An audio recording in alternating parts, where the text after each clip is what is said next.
各位朋友，今日要同大家拆解一件百年難遇、驚天動地海風水命理界大事。2026年歲次丙午農曆7月鬼門大開之時，竟然撞正極其罕見海日全食。太陽係至陽之物，鬼月係至陰之時，陽氣驟斷，陰氣極盛，兩重陰煞交匯於一處。呢個就係風水命理界聞之色變，堪稱百年來陰邪之氣最濃厚，蓋陰陽斷交局。好多人平時可能只係聽長輩偶然講過一兩句，卻從未真正親身經歷過如此極端海天象異變。今日我集到斬釘截鐵，細心同大家講，無理你平時信無信風水命理，當天象發生極端巨變，天地之間海氣場發生劇烈扭轉，每一個人害身體磁場、家宅運勢、個人財富以至人際是非，都必定會受到極為深遠海牽連同衝擊。尤其係民間命理當中最容易受煞氣反噬害3個生肖。今年集呢段特殊時間，隨時會迎來人生之中最難捱海一大劫數。仲有民間流傳極陰之時，絕對無可以踏足海幾處禁地。千祈冇好，因為一時好奇或者大意而誤闖，稍有差池，輕則惹來周身病痛、心神恍惚，重則直接破壞整個家庭海核心氣場，導致家道中落、衰運纏身，要慢慢執翻起條命都艱難。講到尾，如果你屋企有親人、伴侶或者至好海朋友係屬於呢3個生肖，你一定要即刻將呢番話轉發俾渠弟弟，等渠弟可以提前做好調理同防範，千祈無好等到大禍臨頭，各種衰也接二連三發生襲自己身上，先至識得掟心口後悔。近呢大半年，坊間好多精通流，連指引海街坊同埋玄學界海前輩都不約而同咁反映一個極其怪異海現象。今年自立夏之後，好多人總係覺得周身無對路，好似有一股無形海壓力壓閘心口。夜晚無論幾貴都好，習床上輾轉反側就係瞓無安、食無樂。出門口又莫名其妙，容易遇見無端端害是非，甚至同路人發生不必要害爭執。投資借錢或者傾生意，多數一開始遞落去好順利，最後卻臨門一腳變成爛尾收場。好多人一開始只係以為自己單純係遇上流年海小阻滯，咬緊牙關捱過就冇事。但係透過我哋過往多年海深度觀察同埋天象推演，先至驚覺原來呢幾個月海種種不順，只係天體凌晚、地氣場劇變之前，海微小引誘同前奏。農曆7月初一，鬼門正式大開，天地間海陰寒之氣無聲無息咁湧入人間。而今年中元節前後，我弟將會正面迎擊極其罕見海日全食現象。大家要明白，太陽即係天干中海丙火，乃係世間萬物之母，係至純至剛。海字由之精，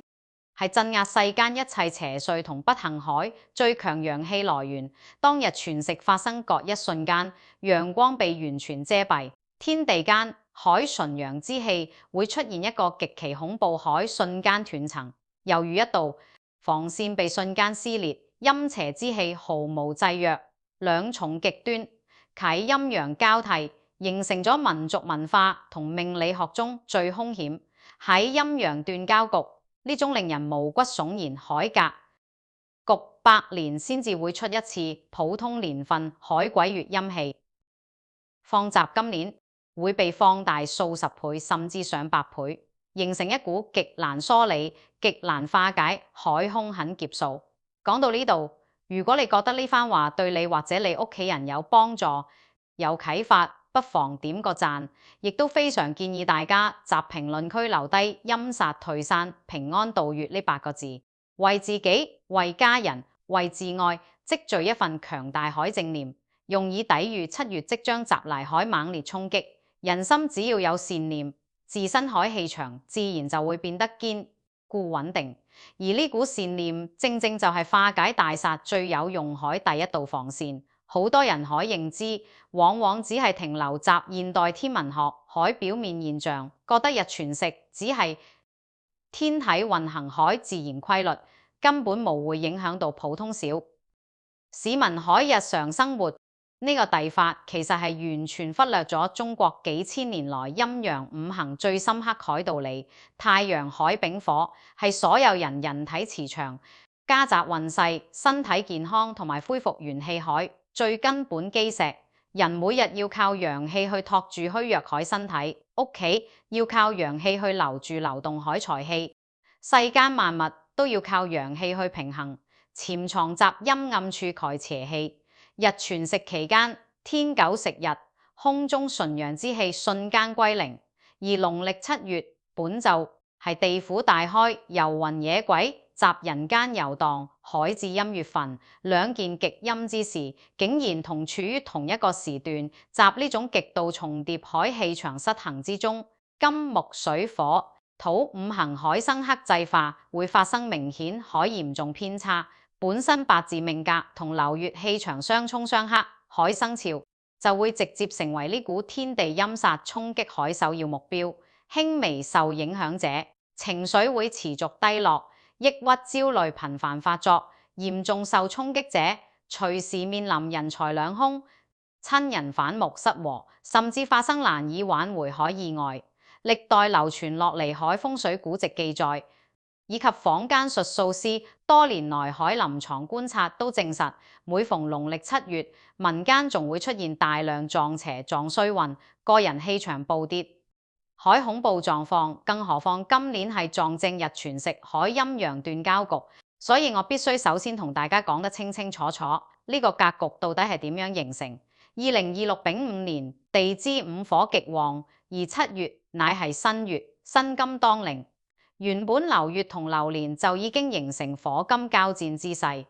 氣場極度動盪。7月初一，鬼門一開，地底陰寒之氣源源不絕咁湧上地面。偏偏集呢個時候，日全食降臨，五行之中最強海洋火被瞬間撲滅，天地之間陽氣斷絕，陰氣獨尊，失去咗最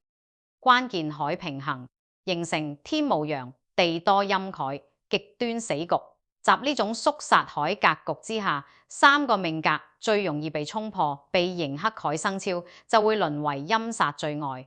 海獵物呢三個生肖分別就係屬虎、屬蛇同埋屬猴。呢三個生肖就係今年7月陰陽斷交局之下海首要受劫者。每一個生肖所面臨海劫數同埋受衝擊海方位都完全冇一樣，大家一定要對號入座，對照自身海情況，提前做足12分海化解準備。第一個需要重點提防面臨極大劫數海生肖就係屬虎海朋友。屬虎地支為人，五行屬木，今年農曆7月適逢新月，五行屬金，集12地支之中，人身正正係形成最直接、最猛烈海上衝格局，即係命理學上所謂海人身衝，金克木，身金猶如一把鋒利無比海大斧頭，直劈人目。再加上今年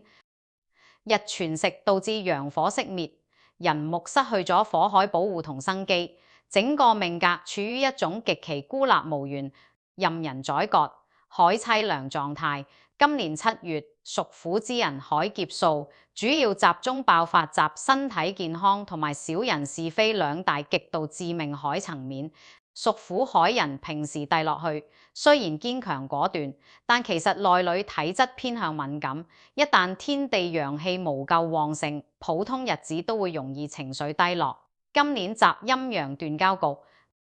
海瘋狂打壓之下，屬虎朋友海身體會頻頻發出各種危險海預警信號。大量屬虎海人其實早集進入7月之前，海大半個月就已經開始出現極度嚴重海長期失眠，每晚一到凌晨1點至3點呢個人時就準時醒。腦袋裡面好似裝咗個摩打咁，不停瘋狂回想過去海陳年舊事，種種遺憾同委屈，心跳加速，情緒極度焦躁，想瞓都瞓無返。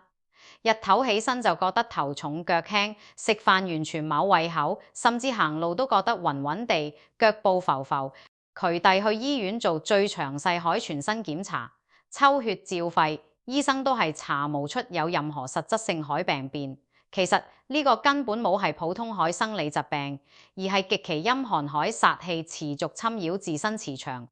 破壞神經系統。海強烈信號一旦正式踏入7月初1，鬼門大開，再加上日全食當日海猛烈衝擊，屬虎海朋友隨時會面臨肝膽系統、呼吸道以及神經性偏頭痛、啟突發性急性發作，嚴重海甚至需要緊急入院插管調理，令人防不勝防。除咗身體健康面臨崩潰邊緣，屬虎海朋友集今年7月海小人劫數亦係重中之重，兇險萬分。屬虎海人平時為人疏爽，重情重義，好多時明明自己都猛猛緊，但係朋友一開口就無識得或者無好意思去拒絕他人。7月陰氣極重，陰氣最容易催生出人心之中海邪念同貪念，屆時屬虎人身邊會突然之間無端端湧現大量平時根本冇聯絡海遠房親戚，多年無見海舊同學或者以前合作過海舊同事。呢班人一上門，表面上客客氣氣，實質全部都係包藏禍心，一開口就係遊說你做高風險投資，或者用各種極度淒慘海借口問你借錢，甚至拉攏你做擔保人。大家要明白，呢班人集7月陰陽斷交局之下出現，全部都係帶着極重海陰毒、陰煞而來。佢哋凱唯一目的就係要徹底消耗你海元氣同吸乾你海財運。坊間曾經有一個非常經典海真實案例，有一位63歲屬虎海長者，平時千家積蓄咗一筆棺材本，結果集陰氣極重，海月份遇到一個10幾年冇見海遠房侄女登門拜訪，對方憑住3寸筆爛枝舌，日日燉湯獻殷勤，遊說佢加盟一個所謂海高回報養老長壽投資項目。屬虎長者一時心軟，亦俾對方海虛情假意蒙蔽咗理智，將辛辛苦苦儲落海200萬棺材本全數奉上。結果短短半年之後，個侄女人間蒸發，公司人去留空，長者因為呢件事同家裏凱仔女大吵一場，導致父子關係徹底決裂，自己亦因為情緒激動當場爆血管中，搞到半身不遂，長住醫院。大家要留意今年海天象格局，比當年各個普通鬼月還要兇險10倍以上。屬虎海朋友一旦集7月心軟，輕信他人所遭受凱金錢同感情損失，只會比呢位長者更加慘重百倍。仲有一批集職場上日夜打拼，自己做生意，凱屬虎人7月亦會係一個極大海難關。你哋極容易遇到意見不合，海同事集老闆面前或者背後講你壞話放暗箭，上司會無端端百般刁難，將所有惡啃海死貓全部推俾你食。本來已經傾好晒海合作夥伴，隨時會集簽約前夕反口覆舌，甚至直接玩失蹤。所有海麻煩事爛攤子都會集呢1個月之內集中大爆發，稍一無留神，處理得冇好，就會徹底摧毀你打拼多年海事業根基，名譽掃地。呢個就係天地陰煞之氣，直接反噬屬虎人運勢海最真實體現。面對如此兇湧澎湃海7月大劫，屬虎凱朋友到底應該點樣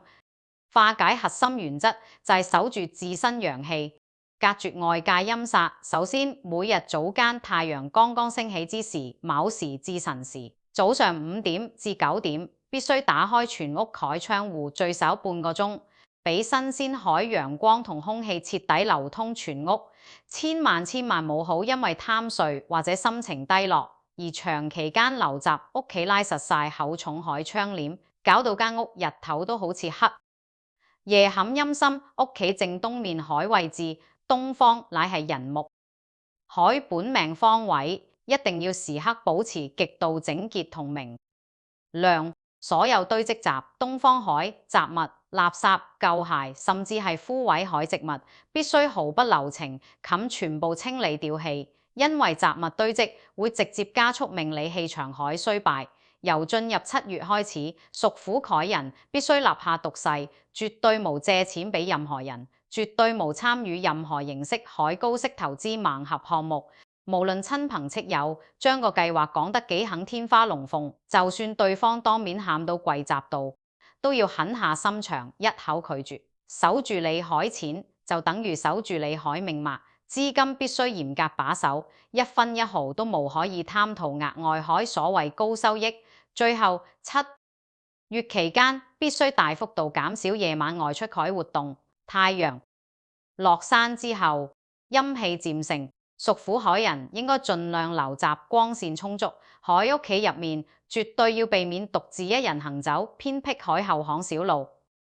林蔭大道或者荒山野嶺。夜晚一個人行街，千祈無好隨意擰轉頭望。如果聽到身後好似有人叫你海全名，或者聽到詭異海怪聲，絕對無好停低腳步，更加無好轉身回應，一直向前行走到人多光猛海地方為止，以防陰邪之氣趁你轉身陽火熄滅之時乘虛而入。如果因為工作關係必須夜晚外出，強烈建議隨身佩戴一件開過光海朱砂飾品或者純正海紅水晶，用紅火之色去抵禦金水陰寒之氣海侵襲。講完屬虎海朋友，接下來我哋要講第二個需要重點提防，同樣面臨極大衝殺海生肖屬蛇。海朋友屬蛇，地支為巳，五行屬火。大家可能會問，既然屬蛇係火，點解都會驚今年海陰氣？原因正正係出閘今年極其特殊，海天象組合之上，火原本陽氣旺盛，但今年7月係新月，命理學上巳同申係一種非常複雜、極度煎熬海刑合關係，自身相刑又相合，更自命海係。今年7月撞正百年難遇海日，全食天干中海丙火被強行熄滅，屬蛇凱人失去咗最強大海外在火源支撐，自身海次火集身金海，消耗同極陰之氣凱壓迫下，瞬間變得虛弱，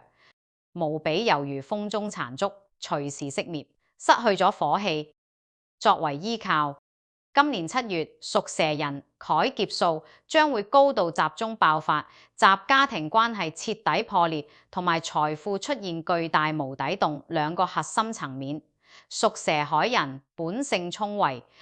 洞察力極強，平時非常懂得隱忍同埋包容佢，咁吸納天地氣場海能力非常之強。但正因為咁當7月天地間充滿陰毒怨氣之時，屬蛇蟹人就最容易集不知不覺間將呢低負面能量全部吸入體內，持續積聚。首先反映出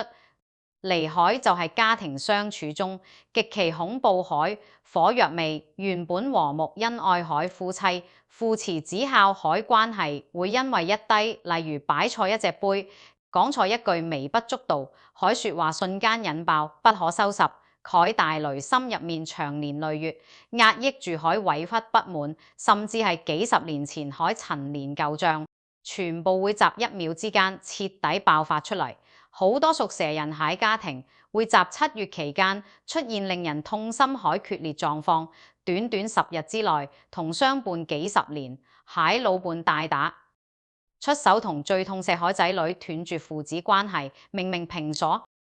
時大家都冇咩大矛盾，卻完全控制無到自己暴躁刻薄海脾氣，講出口海話一句比一句惡毒，句句直插對方心臟。屋企日日夜夜充滿住極度壓抑海低氣壓，連空氣都好似凝固咗咁，令人透無道氣。其實呢一切根本無係屬蛇朋友凱本意，而係無形海極陰怨氣擾亂咗全家人凱情緒樞紐。若果無及時察覺，無懂得自我克制同調整，習短短1個月之內，極容易釀成骨肉分離、夫妻離婚、親人老死不相往來，改人生悲劇，白白斷送咗大半輩子累積落離海家庭福報，甚至影響到子孫後代海家運。集財運方面，對屬蛇海朋友嚟講，今年7月更加係一個無聲無息改超級破財月。辛相合，辛金本來係自火海財星，屬蛇人原本係有能力賺錢同儲錢海，但因為日全食導致陽火徹底斷絕，子火失去咗克制辛金海能力，反被辛金拖累，結果就係錢財變成流水。親友突然開口借一大筆救命錢，基於情面，你借躲出去，結果肉包子打狗，有去無回。聽日可能係屋企最貴海冷氣機、雪櫃或者汽車突然毫無預兆咁嚴重故障，需要花費巨額維修費，甚至重新購買。後日又輪到自己或者屋企人身體出現突發性海不適，要不斷入私家醫院睇醫生做天價檢查，長期食貴價藥，呢低花費小數怕長計，單筆遞落去可能無算致命，但累積起來足以將屬蛇人過去1年大半海辛勤積蓄，集無聲無息之中消耗殆盡。仲有屬蛇海人集7月期間，腦電波極易受到干擾，防備心大幅下降，非常容易遇上精心佈置海電信詐騙、網絡投資騙局。一旦墜入陷阱，往往會將畢生積蓄傾囊而出，事後先至如夢初醒，但錢財已經石沉大海，甚至平時做生意被客拖欠開貨款，集呢個月都會徹底變成死賬，收無返。屬蛇人平時習慣咗精打細算，無捨得亂使錢，卻偏偏集呢個最兇險海7月，完全手無住自己海財富。根源就係在於自火無光，財氣散敗，個人海氣場完全兜無住身邊海財富。更加令人擔憂，佢係有低上了年紀，海屬蛇長輩7月容易因為過度干涉仔女海生活，強行要求仔女跟從自己海意願，而遭到仔女強烈海頂撞同背叛，長期鬱結於心，又無法宣洩。這種極度壓抑海情緒會直接引發腸胃劇痛、嚴重失眠以及心臟同血液循環系統海突發性相關疾病，身體機能集極短時間內快速崩壞。前半生辛辛苦苦積攢落嚟海健康資本被瞬間耗盡，之後海日子就會變成不斷進出醫院、海藥灌子，苦不堪大。現屬蛇人要化解7月海雙重劫數，必須執行極其嚴格海個人修心同居家風水調整任務。首先，屋企海正南火海本位同埋東南方似蛇海本位，絕對無可以擺放任何破損海雜物、長滿灰塵海舊書報之或者長期無用海破舊衣服，呢低殘舊物件係陰氣同晦氣最中意積聚海溫床，會集暗中源源不斷咁傷害屬蛇人海本命磁場。建議屬蛇海朋友每日親自打掃呢2個方位，保持一塵不染，並且集東南方擺放一盆生命力極度旺盛、葉片寬大翠綠、檜年青常綠植物，例如發財樹、虎尾蘭，利用植物檜強勁木氣去重新生旺自火檜生機。更重要，檜係屬蛇人必須要集心態上學懂放下，尤其係已經成家立室檜仔女。渠弟有渠弟海福報同因果，屬蛇海父母千萬無好事，無大小都插手管控，更加無好將自己海主觀意願強加於人，收起多餘海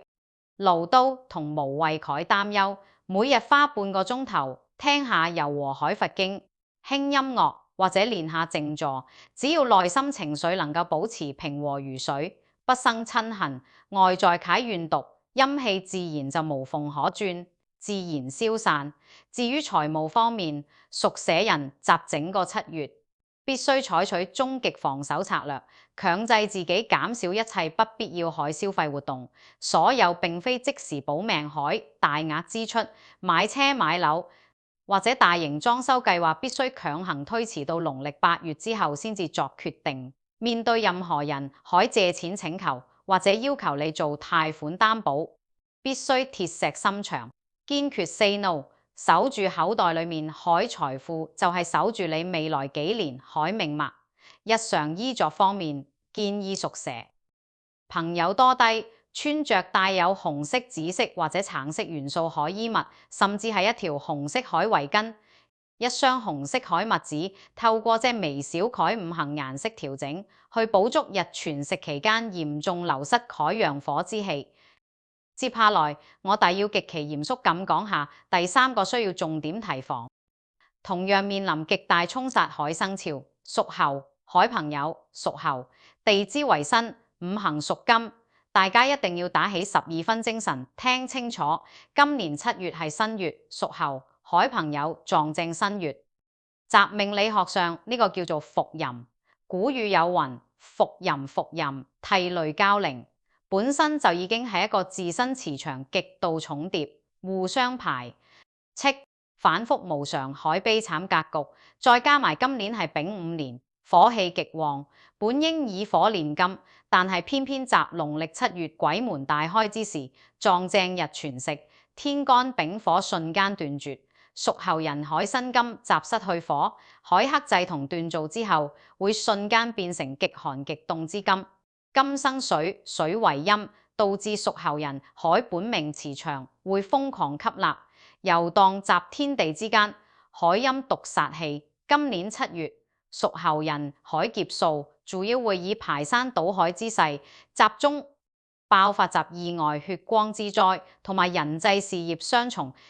背叛兩大極度兇險海層面。辛金本就代表刀劍利器、交通工具以及金屬物件。當辛金失去陽火平衡，變成陰寒之極，屬猴人習7月發生嚴重交通意外、跌倒、骨折，甚至係利器割傷海，風險會比平時高出足足10倍以上。7月之內，屬猴海朋友無論係自己揸車、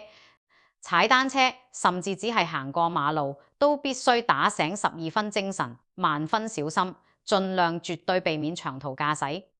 更加冇好習夜晚或者凌晨時分開車前往海邊、深山或者燈光昏暗、海荒郊野外。過往好多屬猴海人習流年不利、海鬼月，即便只係去屋企附近海公園散步，都試過莫名其妙被高空雜物擊中，或者被路邊突然衝出嚟海流浪狗咬傷，導致嚴重出血。今年加上雙重陰煞氣海瘋狂加持，呢種意外風險會成幾何級數翻倍。一旦出事，絕對無係輕微擦傷咁簡單，極有可能會出現嚴重骨折、大出血、損失巨額金錢之餘，仲要承受漫長而痛苦慨身體折磨，甚至留下永久性慨後遺症。除咗隨時隨地慨皮肉之苦，人際交往同事業打拼係屬猴人7月面臨慨另一大地獄。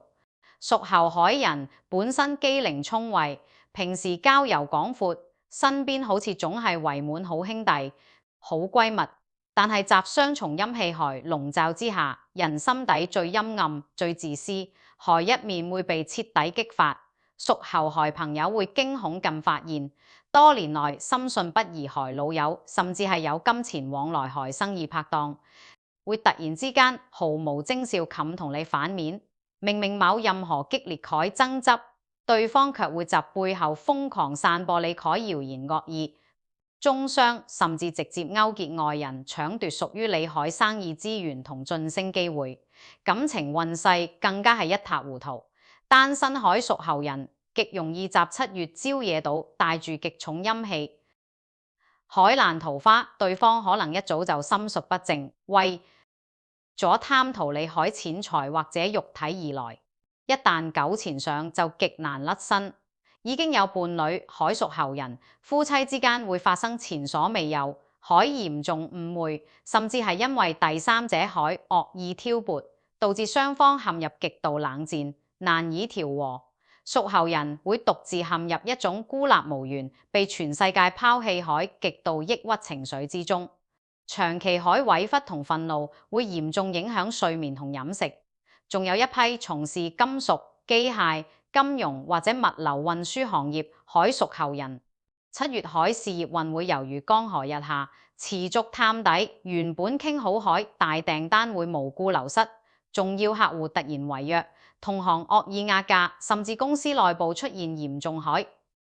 虧空，好難先至集上半年累積落嚟海一丁點事業成果。若果貿然集7月進行擴張或者高峰負光險投資，絕對只會招來滅頂之災，血本無歸。屬猴人要安然度過7月呢個生死大劫，關鍵在於極度海避險同水火平衡。第一，出行必須嚴格避開一切水邊場所同金屬氣息過重喺地下密閉空間、沙灘、海邊水庫，甚至係屋企樓下海地下停車場。盡量日落之後就絕對冇好去外出時，嚴格避開凌晨2點至5點呢個陰氣最重海漏陰時段。如果真係要揸車，車頭絕對冇好掛任何帶有人物或者神像相貌海舊車飾，以免招惹遊魂依附。第二，屋企正北方，水海本位，必須保持極度乾燥同通風。屬猴，從今年7月金寒水冷，絕對無可以習屋企長期堆放裝滿水海水桶、超大型海魚缸，甚至係流潤式海水景擺設。水氣過重會直接加劇新金海陰寒，令到血光之災一觸即發。第三，徹底減少一切無效而且虛偽海社交，無好輕易參加任何夜晚海聚會、酒局、唱 K， 遠離各低。平時就心術不正，中意佔人便宜。海所謂朋友，舊有海知己。習呢個月亦無好輕易交心或者透露自己海財務底細。每晚臨瞓前，堅持用極度滾燙海熱水加入生薑同艾草浸腳足足半個鐘，利用從腳底升起海洋熱之氣去強行驅散體內積聚海陰毒水氣，改善失眠心慌，從內到外穩之定自身海命脈氣場。講完3大首當其衝海劫數生肖，好多人可能會鬆一口氣，以為自己無係屬虎、屬蛇、屬猴就萬事大吉。錯，大錯特錯。呢3個生肖只係受沖煞最嚴重海核心群體，但絕對冇代表其他生肖可以完全獨善其身，免疫於天地氣場。海局變，今年7月陰陽斷交局之下，陰氣會襲人間特定海，地理位置形成極其恐怖海漩渦最能。接下來我同大家講海3大。極陰禁地係不論你屬咩也生肖，不論你平時八字有幾硬，習整個7月初1到7月15期間，打死都絕對冇好踏足半步海死亡陷阱。一旦你因為好奇、無知或者大意而前往，輕則自身陽氣被瞬間抽乾，運勢衰敗大半年；重則直接撞邪招陰，惹來一身極難化解海怪病同靈異麻煩。大家一定要逐字逐句聽清楚每一處禁地背後海陰氣原理同潛在風險。第一處絕對冇好前往海極度禁地，一切海灘、水庫、深水溪谷以及大型人工湖。習中國傳統風水同五行學說當中，水為滋陰之物，亦係天地間陰氣最容易凝聚沉澱沿海地方。平時普通月份水邊海陰寒之氣本就已經比市區高出數倍，今年撞正日全食，天地間海純陽之火被強行關閉，失去咗陽光，海猛烈照射同陽氣鎮壓，水中那些因為意外溺水無法投胎而常年受苦海孤魂野鬼，會得到前所未有海陰氣滋養，大量游走於水面同岸邊。民間一直流傳住水鬼問替身海恐怖說法，去到今年呢個陰陽斷交海極端格局之下，呢種隱藏海致命風險絕對係直線狂飆上升。無論係偏遠郊區海天然深潭，定係市區入面表面安全海人工湖泊，甚至係平時人山人海海著名沙灘，習7月期間都必須視作雷池，嚴禁靠近。你可能會覺得日間陽光普照，摸去海灘游個水有咩問題？大家一定要緊記，日全食當日以及前後幾日正午時分，海陽光會完全被吞噬。就算係大白天，水面亦會出現詭異概幻彩同莫名嘅寒風。呢個正正就係水底陰氣徹底失控、極度深寒海明顯信號。坊間曾經有極其真實海案例，有一位後生仔自恃陽氣旺盛，集鬼月期間同成班朋友貪得意去荒僻海灘游夜水，只係集水邊停留咗短短2個鐘，返到屋企之後，連續7日發高燒不退。夜晚一熄燈，就聲稱眼角見到模糊海濕淋淋黑，影企襲床頭，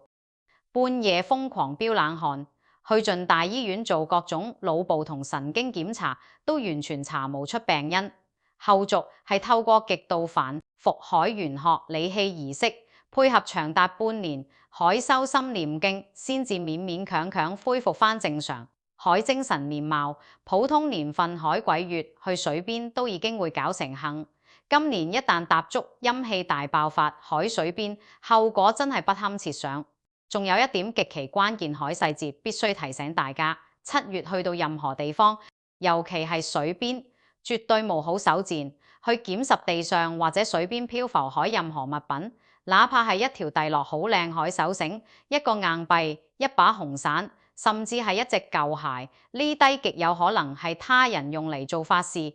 化解自身水壓、懷替身殺物。一旦你隨手執起帶返屋企，就等於主動將極其兇險海陰靈同厄運接引入屋，瞬間摧毀全家海家運，搞到一家大細小病小痛不斷，甚至惹上官非橫禍。如果唔幸因為工作或者住址原因，迫不得已必須途經橋底或者水邊，記住絕對無好停下，腳步要用最快海速度急步離開。行進期間，萬無好令轉頭望向水面，更加無好集水邊同朋友談論任何關於鬼怪水鬼海話題，以免你海聲波同磁場引起水中陰氣海高度關注。第二處絕對無好前往海極度禁地、長年廢棄海舊屋、深山老林以及陰暗無光海山谷。深山老林同廢棄海舊屋，平時就極少有陽光能夠直接照射入去，人跡罕至，本身就已經係缺乏人氣同陽氣。海死寂之地，鬼門大開之後，呢低地方會毫無懸念禁成為各路孤魂野鬼、山精樹怪最中意聚集海陰氣俱樂部。日全食當日，陽光對陰氣海最後一道天然壓制防線徹底失去效用。呢段時間，如果你膽敢踏足呢低極陰之境，自身僅存海陽氣就會好似黑暗中海螢火蟲一樣，瞬間被龐大海陰磁場鎖定並吞噬。首先講下廢棄海舊屋、爛尾樓或者長期斷電、海破舊廠房，呢低建築物內部氣場完全停滯死寂，佈滿灰塵同蜘蛛網，氣散而不聚。外界海新鮮陽氣完全無法進入。7月期間，千祈無好，因為貪圖刺激、好奇或者所謂海探險打卡，而偷偷溜入呢低廢屋，甚至連路經門口都絕對冇好停低腳步向內張望。好多不知天高地厚改年輕人，中意標新立異，覺得只係廢屋一間有咩好驚？殊不知，當你一腳踏入各個空間嗰一瞬間，你自身改本命氣場就已經被屋內積聚咗幾十年，改極度陰氣瘋狂衝擊。返屋企之後，最直接海反應就係長期失眠，情緒變得莫名其妙暴躁，六親不認，甚至直接開啟長達幾年海衰運週期。其次係深山密林，樹木本屬陰，百年老樹蓋根部更加係吸盡地底陰寒之氣，陰氣越重海地方。7月樹下會聚集越多遊走海靈體。7月期間絕對無好獨自一人上山散步、行山，更加嚴禁去深山露營過夜。就算係大班人結伴同行，都只能行個低被陽光完全覆蓋、極其開闊海正規大路，絕對無好行入樹蔭蔽日。海夜路或者密林深處。至於墳場同骨灰龕場，更加無需要多費唇舌。7月本就係祭祀先人海月份，如果有必須要進海孝道，只可以嚴格選擇擇7月初1之前，或者選擇陽光最為猛烈，海上午9點至11點。至時呢個純陽時段前往祭祀過程必須簡單莊重，做完即刻頭也不許咁離開，絕對冇好雜墳場逗留吹水到午後，千祈冇好隨意周圍亂行，參觀陌生人海墓碑，更加嚴禁除低口罩亂講說話，或者腳踏其他先人海墳頭同祭品，對亡者哪怕有一絲一毫海失敬，都會即刻招致陰氣瘋狂跟隨，引發一連串難以想像海血光之災。仲有一點保命細節，途經呢啲陰暗場所返屋企之後，第一件事未除鞋，飯之前就要用大量清水洗手洗面，用力拍打全身上下海衫褲鞋襪，拍走沾染雜身上海陰沉塵埃，然後即刻更換全部外出衣物。絕對無可以直接連衫帶褲攤閘梳化或者床上休息，以防將陰毒氣場帶入室內，徹底擾亂你最重要海睡眠氣場。第三處絕對無好前往海極度禁地、路邊不知名海小廟小祠，以及夜晚海醫院急診樓。好多人缺乏基本海常識，根本分無清正規神廟同陰廟小祠海分別，以為只要有香火、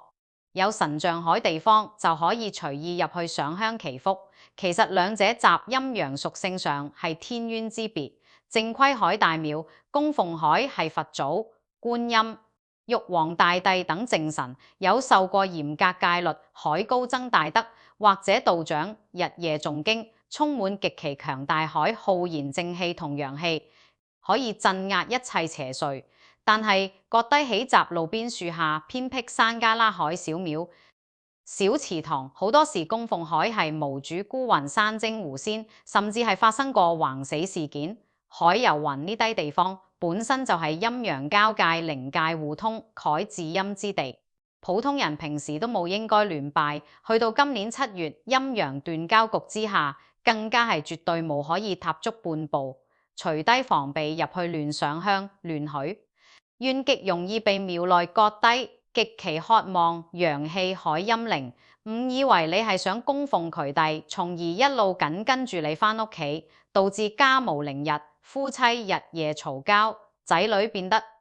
極度反叛，甚至離家出走，夜晚頻頻發噩夢，甚至招惹到更加恐怖蒐邪靈附體。另外，醫院急診樓同住院部絕對係市區入面陰氣最重、死氣最集中個場所。醫院每日接收大量重病垂危，甚至剛剛離世海病人，空氣中日積月累，填滿咗極度哀怨、海死氣同病氣。7月陰氣暴漲，加上日全食陽火熄滅，醫院內部海陰寒之氣會成幾何級數倍增。如果真係因為親友病重，必須前往探望，請盡量嚴禁用夜晚時間出入醫院。探病時間必須嚴格控制習大白天陽光最充足海時段，而且離開醫院之後，絕對冇好直奔返屋企，必須兜路去附近人流極度密集、陽氣極其旺盛、海大型商場、超級市場或者街市，集入面無目的地行足半個鐘。利用成千上萬活人海強盛陽氣去徹底沖散你身上集醫院沾染到海病死陰毒，然後先好搭車返屋企。呢個係防止陰氣跟隨入屋，保護全家人健康，係最有效古法。仲有7月街頭經常會有臨時搭建海盂蘭勝會、普渡法事，路經呢啲地方絕對無好企，集到好奇觀望。無好亂指亂話，無好踩踏地上燒成海衣紙同香燭，保持最敬畏海心，低頭急步走過，減少同任何陰氣產生交集海機會。講完3大劫數、生肖同埋3大絕對禁地，相信好多朋友心裏面都會覺得極度憂慮，甚至恐慌。今年7月陰陽斷交局如此兇猛，難道我哋就真係完全無計可施，只能硬生生企閘度，任由陰煞衝擊？當然冇係命理玄學最高深蓋智慧，向來講求趨吉避凶，我命由我，天地天象帶來蓋衝擊，只係外在蓋環境干擾，真正能夠左右你全年運勢起伏，保護你免受傷害，永遠係你自身堅不可摧。海心氣同埋無懈可擊，海居加風水佈局，只要你肯全方位做好準備同調整，就算係處於風暴中心，海三大犯劫生肖，亦能大幅度將劫數海衝擊力降到最低，安然無恙。咁行到呢個百年一遇蓋兇險月份，以下我為大家整理咗5套成本極低，任何人都可以集屋企獨立操作海化解方法。呢5套方法分別針對你海家居氣場、日常行為、個人心態同隨身磁場。只要你嚴格執行，就能徹底阻斷陰煞入屋，保你全家平安。第一套保命方法極其決絕，蓋全屋斷捨離，徹底封堵陰氣入口，化解7月陰煞。最關鍵、最首要海一步就係清除屋內一切屬於陰氣載體海物件。屋企如果長期堆積過多，幾年都冇着海舊衫破爛，或者崩咗個海碗碟，甚至係已經壞咗，但無捨得丟海舊電器呢低豪，無生命力海死物，匯集暗中源源不斷撳，散發出極其運作海衰氣同陰氣，直接吸引外界海陰靈入屋聚集，嚴重加劇7月陰陽斷交局對家運蓋衝擊。所以進入7月之前，你必須對屋企進行一次徹底海大清洗，尤其係大門入口、明堂、睡房同埋廚房呢3個核心位置必須重點清理。大門係全屋進氣之口，千祈無好閘門外或者玄關堆滿又臭又污糟海舊鞋。紙皮箱同雜物必須每日打掃得乾乾淨淨，保持光線明亮。如果玄關本身偏暗，請每日24小時開住一盞長明燈，用燈光海陽氣去強行補足自然陽光海缺失，確保每一絲入屋海氣都係乾淨陽光海。客飯廳係全家人團聚海核心，所有舊報紙、枯萎海盆栽、破爛海家具必須毫不留情咁全部丟棄，能送人開送人，能捐開捐。千萬無好，因為一時間海吝嗇而將龐大開衰氣流集自己身邊。睡房更加係重中之重，床底千祈無好塞滿雜物，床底氣場直接連接人體海睡眠磁場，雜物閉塞會導致氣血不通。7月夜晚陰氣極重，很容易趁你熟睡時侵入身體，引發嚴重失眠。必須將所有生臭海刀具、過期海、食物、崩角海、碗碟全部清走。廚房雜亂，直接導致財氣潰散。7月破財之劫就會應驗在你身上。第2套保命方法，極盡所能禁補光增火，強行再造陽氣磁場。陰陽斷交局蓋核心災難，在於日全食，導致天地間丙火陽氣缺失，大自然海火斷咗，我哋就要用人為海力量去強行補充。每日清晨，太陽剛剛升起，陽氣最為純正之時，無論你幾困，都必須全屋打開窗戶，讓空氣強力對流至少半個鐘。就算係落大雨，都要留一條窗縫，利用風海流動去將屋內積聚咗一晚海陰毒廢氣強行排出室外。如果屋企本身採光極差，屬於長期見無到陽光海黑格，禁集7月期間，請你務必狠下心腸，日間長時間開啟全屋所有海燈光，用強烈海人造光，原去模擬太陽光，填補陽火缺失海巨大空洞。堅持連續半個月咁做，你會神奇咁發現，整個屋企海感覺會變得非常溫暖舒適，自身莫名其妙海焦慮情緒亦會大幅度減輕。大量聽從呢個建議，海家庭事後都反映，僅係補光呢一個動作就令到原本晚晚扎醒海家人自動一覺瞓到天光，夫妻嘈交海次數亦直接減少一半。呢個就係氣場通暢、陰陽平衡、海奇妙力量，全程只需要付出少少電費就能化解驚天大劫。同時，屋企若果有壞咗或者閃爍不定，海光管燈泡必須即刻更換。閃爍海燈光係典型海陰陽交戰表象，代表氣場出現嚴重缺口，煞氣會順住呢個缺口瘋狂入侵。仲有一點，7月期間千祈無好隨意移動屋企海大鏡，尤其係對住大門或者對住床頭海鏡，鏡屬陰，會反射並放大屋內海煞氣。如果無法移動，請用一塊紅布將鏡面徹底蓋住，避免擾亂室內氣場。第3套保命方法，嚴格遵守日夜出行規矩，徹底遠隔陰邪之源。7月初1至中旬，甚至係整個7月，必須將規矩刻在心入面，尤其係日全食當日，更加要加倍謹慎。日間規矩，日全食發生喺關鍵時段，就算陽光再刺眼或者天色再奇特，絕大部分人請盡量留宅安全喺室內，千萬冇好長時間企閘街上遊蕩，絕對冇好抬高頭去直視日全食海天象。無論係民族傳統定係五行層面，直視這種極度扭曲海天象，都會直接導致自身陽氣受損，引發頭暈、心慌，甚至魂不守舍。外出如果遇到路邊有人做超度法事，低頭快步走過，絕對冇好停留食花生，更加冇好同身旁海人隨意評論或者恥笑神鬼話題。保持最深海敬畏心，平和應對。夜間規矩，太陽落山之後，如非必要，絕對無好獨自外出，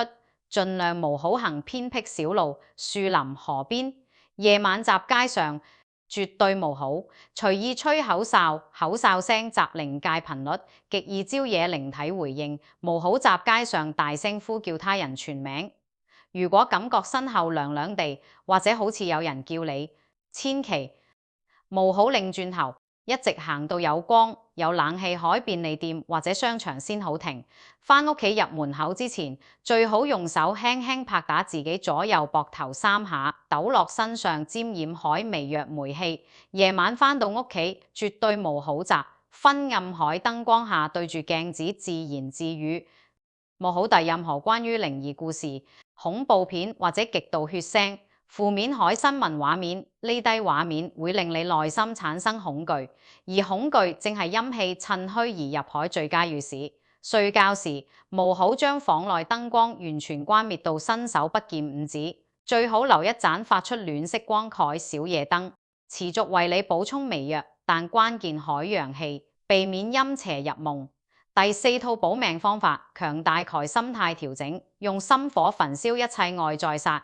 氣。呢套方法係所有化解劫數中最核心、最究竟海內功。好多人盲目追求風水擺設，卻嚴重忽略咗心念對個人氣場海決定性影響。正所謂心生萬法，相由心生。人海心臟五行屬火，係你全身最強大海陽氣發動機。如果你海內心長期充斥住極度海焦慮、恐懼、怨恨同埋對劫數海提心吊膽，你海心火就會極其衰弱。陰煞之氣最中意就係攻擊呢種精神萎靡，海人會自動削弱你海護體光氣，將外界海少少倒霉無限放大。3大犯劫生肖之所以容易出事，除咗五行被克制之外，更大原因係佢哋容易陷入自我否定海、負面深淵，親手將保護自己海城長推倒。7月期間，千祈無好整日疑神疑鬼，念住自己有大劫。每朝早起身，洗個熱水面，對着鏡子深呼吸，多低回想生活入面值得感恩海小事，身體仍然健康，有瓦遮頭，家人健在，3餐溫飽。只要你長期保持這種知足、感恩、平和凱心態，你凱心火就會極其旺盛，氣場自然穩固如山。學識放低對過去慨執念，無好擔憂，無法預測慨未來，專注過好當下慨每一刻。對屋企慨長輩、伴侶、仔女，學識放手同寬容。當家人之間發生摩擦，脾氣即將爆發海那一瞬間，請你即刻閉嘴，轉身行開，飲杯水，深呼吸，絕對無好任由大腦衝動講出割低極。好毒傷害感情。喺說話親子夫妻之間，喺長期激烈爭執係最容易令全屋氣場瞬間崩潰，陰氣快速累積，海盜火索。7月期間多低安排同家人擇日間進行輕鬆海活動，聽柔和海音樂，同樂觀開朗海朋友傾偈，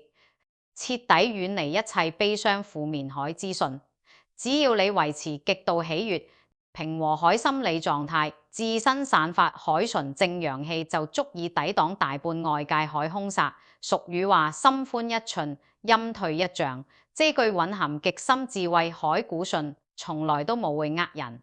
第5套保命方法，隨身佩戴簡易辟邪物件，全天候守護本命磁場。呢套方法成本極低，極度方便，適合所有階層海人士。除咗3大犯劫生肖必須嚴格執行之外，其他人亦非常建議採用第一樣護身法寶艾草。艾草乃係中國傳統至陽至純鈣植物，專門驅逐體內寒濕同油，離之陰氣。7月外出前往人煙稀少或者感覺陰深海場所之前，可以雜褲袋或者手袋入面放一小包乾艾草，能起到極強海貼身護體作用。第2樣護身法寶，天然純正海瑪瑙或者高提純海朱砂飾品。瑪瑙同朱砂蘊含極其狂暴海純陽火氣，能持續為你補充日全食，流失海天陽之火。長期佩戴能大幅度減輕金水傷寒，帶嚟海身體疲憊同倒霉氣。第3樣護身法寶，最簡單直接，海紅色元素。紅色代表火，代表生命力同陽光。一件紅色海底衫、紅色海底褲，甚至係一條紅繩手鏈，價格極度平民，但只要你貼身穿戴，就能形成一道微型海防火牆，非常有效。第4樣護身法寶，真正海5帝錢，用紅繩將順治、康熙、雍正、乾隆、嘉慶5枚銅錢串連，放置於銀包或者私家車內。5帝錢帶有極強海盛世、帝王陽氣同純正海金氣，能完美平衡失控海5行，守護個人財富，化解7月湧現海小人同破財之災。不過大家必須極其留意，所有辟邪物件都必須定期清潔同淨化，絕對無可以令到渠底沾滿灰塵。灰塵屬陰，會直接封閉玉石同銅錢海化煞功效。建議每逢初1或者15，用乾淨海水輕輕抹拭，或者放閘早晨海陽光下暴曬半個鐘，保持其陽氣充盈。全套5大調理方式，只要你踏踏實實、毫不馬虎咁去執行，必定能保你順順利利度過7月這個極度兇險海陰陽斷交局。大家要明白，陰陽講求平衡，物極必反，這次百年一遇海天象，看似係一場恐怖海劫難，但實質上係天地對世人進行海一次極其嚴厲海磁場大考，能夠沉住氣，管好張嘴，避開3大禁地，徹底整理居家氣場，放下內心過多憂慮，海人必定能平安跨過鬼門，開同日全食海致命雙殺。而當你咬緊牙關，成功捱過這1個月海衝擊之後，從農曆8月至12月，你將會迎來全年最為強勁、最為豐厚凱氣場大反彈。這種反彈會集健康、財運、人際3個方面極其明顯咁顯現出嚟。健康層面困擾你多時，甚至食極藥都無斷尾凱，失眠、偏頭痛、腸胃痛。舊患會集秋風起之時，慢慢自行緩解。身體好似充爆電一樣，重現年輕時海活力狀態，精神飽滿，胃口大開。夜晚一覺瞓到天光，無會再長年累月陷於亞健康海疲態，體質持續向好。財運層面，7月期間你忍手卯去做海投資，卯借出去海錢，會成為你下半年逆風翻盤海最大資本。財運全面回升，正財偏財陸陸續續穩步進帳。以往被無賴拖欠極久海款項，甚至有機會奇蹟般收回工作同生意，會全方位良性發展。意外開銷急劇減少，手頭存款穩步累積。人際層面，當你勉強度過7月陰煞引起海情緒暴動之後，家人之間所有海誤會同矛盾都會煙消雲散，長輩變得慈祥，孫輩變得懂事，屋企重新恢復充滿歡聲笑語、海祥和氣氛。身邊割低假情假意，海小人已經集7月被徹底洗牌離場。真正知心能夠互助互利海，貴人會陸陸續續出現，令你對未來充滿信心。萬年都無會受孤獨之苦。好多人往往無理解，以為劫數就一定只係帶來毀滅性海災禍。實質上，天地設定如此重重關口，只係為咗強行消耗你自己新積累咗大半年海負面情緒、不良習慣同埋極其混亂。海居家氣場，只要你成功捱過呢段極其動盪海黑暗時期，未來人生路上所有隱藏海障礙都會被天地之力一並清除。接下來海路必定係一路坦途，無會再有莫名其妙海大橫禍、是非大破財。反之，如果你抵完呢篇苦口婆心海文章，依然對這場極凶海天象嗤之以鼻，明知自己係3大犯劫生肖，明知3大禁地極度危險，依然硬闖，任由屋企雜物堆積如山，內心長期充滿負能量，而無去做任何調整，那麼7月海劫數便會毫無懸念撳砸你身上，全面引爆，耗盡你前半生累積海健康同福報，甚至導致往後數年海運勢持續低迷，處處碰壁。今日同大家分享海所有理氣方式，全部都係基於歷代玄學宗師對陰陽規律海深度摸索，同埋無數普通老百姓血淚經驗海總結，絕對並非刻意製造恐慌。風水命理概核心價值，從來都冇係教人迷信，而係教人順應天地磁場海變化，防患於未然，提前察覺，及早避險，看清潛在海致命風險，並及早做好防禦，永遠比大禍臨頭之後先至四處撲水求醫，